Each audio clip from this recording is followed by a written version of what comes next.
Bangkok के एक hotel में सूरज रीमा के सामने मौजूद था। तो सूरज, तुम अंदाजा नहीं लगा सकते कि मैं तुम्हें यहाँ देखकर कितनी खुश हूँ। मुझे खुशी है कि तुम मेरे कहने पर तुरंत ही यहाँ चले आए। तुम्हारे कहने पर सूरज शैतान के घर भी जा सकता है रीमा, लेकिन इस सारे घटनाक्रम से मुझे ये लग रहा है कि जो हो रहा है वो अच्छा नहीं हो रहा। रीमा, सच सच बताना, तुम कोई गलत काम तो नहीं कर रही हो ना? देखो, मैं तुम्हें बहुत प्यार करता हूँ और मैं ये कभी नहीं चाहूंगा कि तुम किसी बुरे काम में फंसो।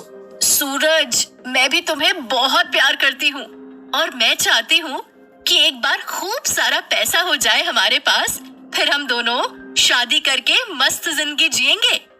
क्या गलत है और क्या सही है ये सब मुझे नहीं पता। मुझे बस इतना पता है कि अगर पैसा है तो सब कुछ है, पैसा नहीं है तो कुछ भी नहीं है। मैं जानता हूँ रीमा कि पैसा बहुत कुछ है, लेकिन सब कुछ नहीं। प्यार पैसे से बहुत बड़ी चीज होती है।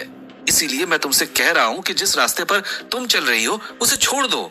नहीं छोड़ सकती मैं ये रास्ता, तब तक नहीं छोड़ सकती जब तक मैं पैसों के ढेर पर ना बैठ जाऊं। मैं सब कुछ छोड़ सकती हूँ, लेकिन अपने अरमान पूरा होने से पहले रास्ते को नहीं छोड़ सकती। यानी कि तुम मेरा प्यार भी?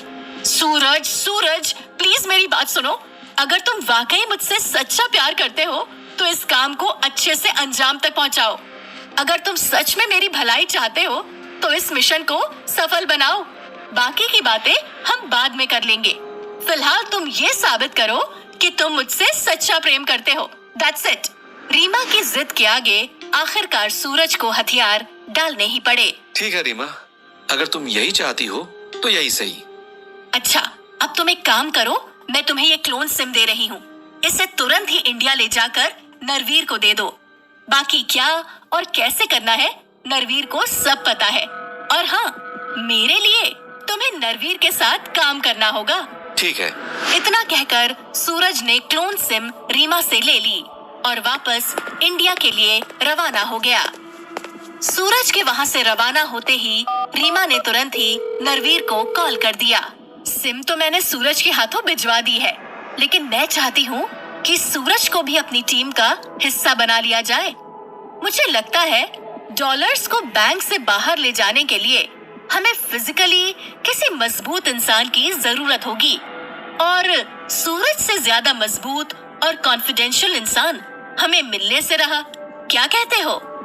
इसकी चिंता मत करो रीमा, हमने सूरज को देखते ही उसे अपनी टीम का हिस्सा बना लिया था। हमारे मिशन को सक्सेसफुल बनाने में वो हमारी काफी मदद करेगा। फिलहाल मेरा इशारा मिलते ही तुम अपने काम को अंजाम दे देना। नरवीर का इशारा जल्द ही हुआ और उसी दिन रात को रीमा माइकल के साथ एक शानदार रूम में मौजूद थी। हल्के गुलाबी रंग के 2 पीस में माइकल की बाहों में, उसका संगमरमरी बदन जैसे माइकल की बाहों में फिसल रहा था। माइकल बदहवास सा उसे चूमे जा रहा था, और जब माइकल का वो जुनून चरम सीमा पर पहुंच गया तो रीमा ने अपना वो तीर फेंका। जान, उस दिन तुम्हारे फोन ने बहुत डिस्टरबेंस की थी, आज नहीं होनी चाहिए। हमारे क्वालिटी टाइम में तुम्हारा ध्यान सिर्फ मुझ पर होना चाहिए, ना कि फोन पर। अरे सॉरी, कल गलती हो गई, लेकिन आज मैं अपना फोन बंद कर देता हूँ। अब तो खुश हो ना? रीमा ने एक मदमस्त मुस्कान के साथ अपनी बाहें माइकल के गले में डाल दी और मस्ती भरे स्वर में बोली, thank you darling, you are so sweet. Michael ने मुस्कुराकर अपना फोन स्विच ऑफ कर दिया। उसके ऐसा करते ही रीमा ने अपनी उंगली में पहनी हुई अंगूठी का एक खास स्विच बड़ी अदा से अपने दांतों से दबा दिया। इधर सूरज ने बड़ी आसानी से क्लोन सिम नरवीर तक पहुंचा दी थी। उसी रात तैयारी करने के बाद रात को नरवीर एंड टीम सुरंग के जरिए बैंक के लॉकर तक पहुंच चुकी थी। हम अपनी मंजिल यानी लॉकर तक पहुंच चुके हैं। यहाँ हमें इंतजार है रीमा के उस सिग्नल का जिसे वो अपना काम करते ही हमें देगी। नरवीर की उंगली में फंसी अंगूठी अलार्म बजाने लगी। रीमा का सिग्नल मिल गया, लॉकर में चाबी लगाओ जल्दी।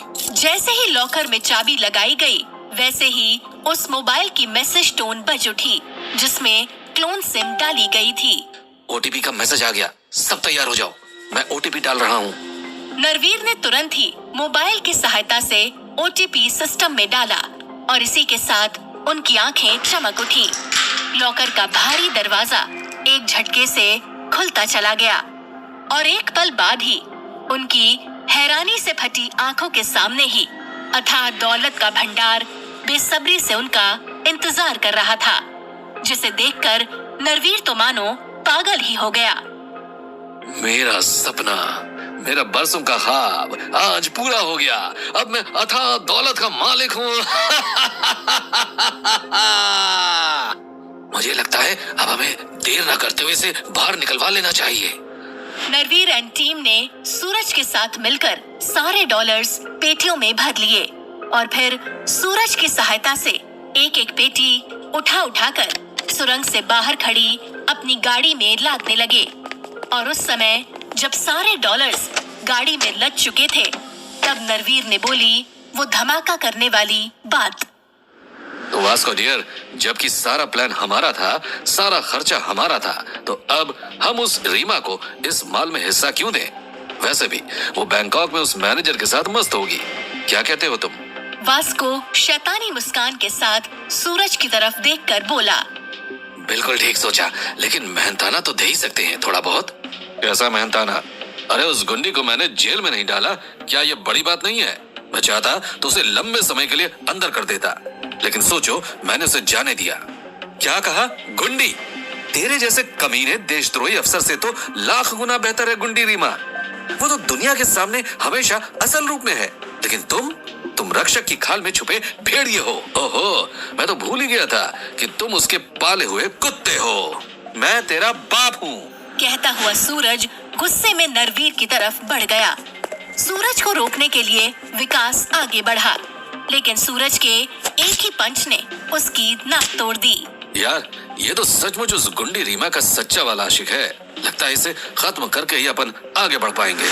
कहते हुए नरवीर ने रिवॉल्वर निकाल ली और अब इससे पहले कि सूरज उस पर झपट्टा मारता, नरवीर ने गोली चला दी। साइलेंसर लगी रिवॉल्वर से बेआवाज गोली निकली और सूरज पछाड़ खाकर जमीन पर जा गिरा। रीमा और उसके आशिक से पीछा तो छूटा, अब हम इस माल को कहाँ छिपाएंगे? क्या कोई सेफ जगह देख रखी है? जानते हो ना, सुबह होते ही पुलिस कुत्तों की तरह हर कहीं सूंघती फिरेगी। मैं भी उन्हीं कुत्तों में से एक हूँ और मुझे अच्छे से पता है कि उन कुत्तों की पहुँच कहाँ तक है। मैं इस माल को सरकारी वेयरहाउस में रखूंगा। मेरा सरकारी अफसर होना फायदेमंद रहा। किसी को भनक तक न लगेगी कि वेयरहाउस में लूट का माल हो सकता है। मामला ठंडा होते ही हम इन डॉलरों को रुपयों में कन्वर्ट करवाकर आपस में बांटकर मौज करेंगे। बॉस तो बॉस ही होता है। जोरदार प्लानिंग कर रखी है।